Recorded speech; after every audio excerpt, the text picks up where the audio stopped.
Lanjut ke sistem perhitungan persediaan. Metode yang biasa digunakan untuk menghitung jumlah persediaan yang ada di gudang itu ada dua jenis. Kadang-kadang kan karena perusahaan ini merupakan perusahaan dagang, jadi kita harus menghitung jumlah persediaan yang dimiliki oleh satu perusahaan, baik itu yang mengendap ataupun yang sudah siap terjual. Nah, untuk menghitung jumlah persediaan yang belum terjual dan masih berada di toko ataupun di gudang, kita bisa menghitungnya dengan menggunakan dua metode. Yang pertama metode FIFO, yang kedua metode average.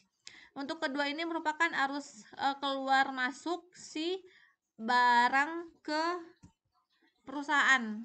Dan kita bisa menghitung jumlah atau nilai yang terkandung dari semua persediaan yang berada di tangan perusahaan. Untuk yang metode yang pertama, metode first in, first out. Nah, untuk metode ini kita akan mendahulukan atau mendahulukan pengeluaran barang pada saat dijual berdasarkan pembelian persediaan yang paling awal. Jadi definisinya barang yang pertama kali dibeli itu yang pertama kali dijual kalau menggunakan metode FIFO, sehingga tidak ada barang yang usang karena yang awal kita beli itu sudah harus kita keluarkan terlebih dahulu jika ada penjualan. Lalu yang metode yang kedua, metode average. Kalau metode average ini merupakan metode rata-rata yang menyamaratakan harga per unitnya dari jumlah total si uang yang kita keluarkan dibagi dengan jumlah unit barang yang dimiliki, sehingga nanti akan diperoleh harga rata-rata pada saat barang tersebut akan dijual. Untuk ilustrasi penjelasan metode FIFO dan metode average, kita masuk ke contoh kasusnya. Di sini ada data link elektronik Astro, di mana tabel ini menunjukkan transaksi pembelian dan persediaan awal selama 1 tahun di perusahaan Lin. Sedangkan tanggal 25 November ada transaksi penjualan sebanyak 55 unit dengan harga 200. Nah, di sini itu kita bisa melihat bahwa di tanggal 1 ada persediaan awal senilai 10 unit dengan harga per unitnya 100, sehingga jumlah nilai persediaannya sebanyak 1000 dolar. Lalu yang tanggal 15 ada pembelian 20 unit, tetapi harga belinya itu 110. Ini kan berbeda ya. Dan yang pembelian kedua 30 unit, harga per unitnya 120, sedangkan pembelian yang ketiga 40 unit dan harga per unitnya 130. Sehingga jika dijumlahkan jumlah persediaan yang siap dijual atau yang sedang berada di gudang itu nilainya 12.000 dengan jumlah unit sebanyak 100 unit. Nah, kita akan menghitung berapa jumlah persediaan, karena di sini kan udah ada yang terjual sebanyak 55, maka kita harus menghitung berapa jumlah nilai persediaan yang terjualnya dan berapa jumlah nilai persediaan yang tersisa yang belum terjual. Cara menghitungnya kita akan menggunakan dua metode dengan menggunakan dua sistem yang kita bahas sebelumnya, itu sistem perpetual dan sistem periodik. Untuk yang pertama sistem perpetual. Untuk sistem perpetual ini kita bisa menggunakan alat bantu berupa kartu persediaan, yang mana di sini kita bisa menggambarkan alur keluar masuk si persediaannya dengan kartu ini. Di dalam kartu ini ada kolom tabel tanggal, kolom pembelian dan HPP serta total nilai persediaan keseluruhan. Di sini untuk khusus kita akan menginput semua transaksi pembelian di kolom purchase atau di kolom pembelian. Sedangkan transaksi penjualan kita akan input di kolom HPP yang ini.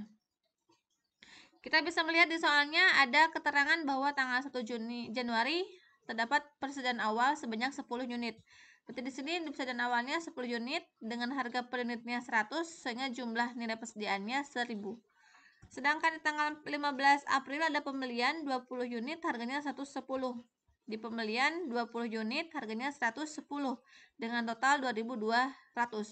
Nah, berarti di sini kita bisa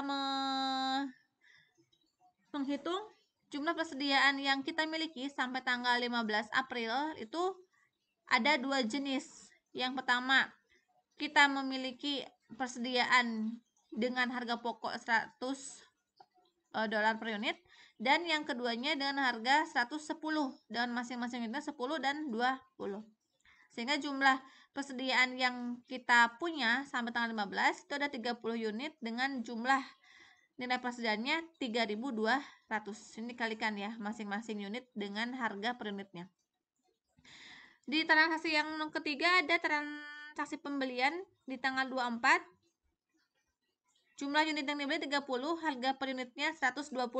Kita masukkan ke kolom unitnya 30, harga per unitnya 120, lalu dikalikan dapat 3.600. Nah, berarti di sini karena belum ada penjualan, maka bisa dihitung bahwa per tanggal 24 kita memiliki 3 jenis persediaan dengan harga yang berbeda. Yang pertama itu dengan harga 100, yang kedua dengan harga 110 berdasarkan pembelian yang pertama, dan yang ketiga dengan harga per unitnya 120. Masing-masing dikalikan dengan jumlah unit yang tersedia. Nah, yang di transaksi ketiga ada pembelian lagi tanggal 27 November sebanyak 40 unit pembelian ya, dengan harga per unitnya 130 dikalikan dapat 5.200. Berarti di sini per tanggal 27 November itu kita memiliki 4 jenis unit barang dengan harga pokok 100, 110 dan 120 serta 130. Sebentar saya masuk ke Excel dulu. Nah, ini kan yang tadi ya. Awalnya kan kita memasukkan data yang tadi itu ke kartu persediaan seperti ini. Ada sampai tanggal 27 ada 4 jenis barang dan harga yang berbeda. Lalu tanggal 28 ada penjualan sebanyak 55 unit dengan harga jualnya 200. Berarti kita harus menghitung berapa jumlah nilai persediaan yang kita keluarkan untuk transaksi penjualan ini. Karena kita menggunakan metode FIFO, maka kita keluarkan dulu persediaan yang awal kita beli. Berarti per tanggal 27 ini kita masih memiliki persediaan yang awal banget, ini ya, yang warna krem. Kita keluarkan dulu semuanya 10, keluarkan sehingga di sini persediaannya menjadi 0.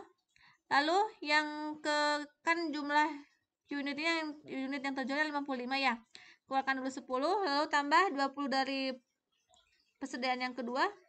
Jadi hilang 20, terjual semua dengan menggunakan harga pokoknya 110. Dan yang ketiga, sisa barang yang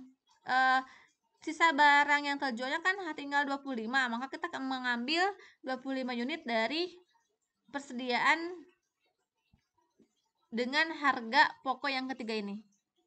Dari 30 unit kita ambil 25, sehingga di sini yang 30 itu sisanya tinggal 5. Di sini 25 ya, 25 dikeluarkan, sehingga di sini bisa diketahui bahwa jumlah unit yang terjualnya 255 dengan harga pokoknya totalnya 6.200. Yang total ini masing-masing dikalikan antara unit dengan harga.